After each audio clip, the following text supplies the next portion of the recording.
Masobra 80 katapak nga lunok sa Dalan Lacson sa Bacolod City, gintumba sa makusog nga hangin kag ulan kainas ang aga. CDRRMO nagpanugyan sa publiko nga mangin alerto subo nga tag-ululan.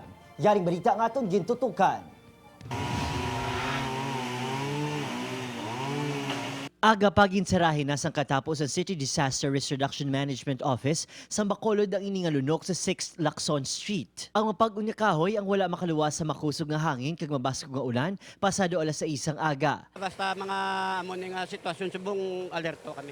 Kulang-kulang pulo ka tawo ang naghawan sang dalan agon malabyan ang lugar. Nga isa sa mga masako nga dalan sa Bacolod City. Sa may mga kahoy bala sa igadalan bala, kapin pa ng dagko ni.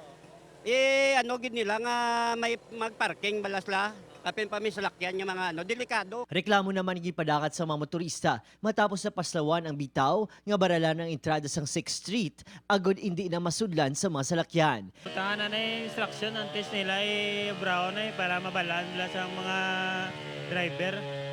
Malapit 2 ka oras sa clearing operations ng CDRRMO nga nagtanyagman sang ila serbisyo sa mga puluyan nga luyag ipautod ang mga gabok nga kahoy. Pag-abot ko, tutumba na sa mo. Inanay mga nung tumba. Kaya pagdamol-damol, tubla ulanaw. Amom lang to. Sa pagkatumbas ng kahoy, apektado man ang ining nga mga linya sang kuryente. Panawagan karod sang CDRRMO nga mga mana kay hingagawon pang tapas ang madalag ko nga sanga nga posible madalas ang hangin pananglitan padayon nga maglain ng tiyempo. Upod si Reynald Castillo, Adrian Prietos. 1 Western Visayas.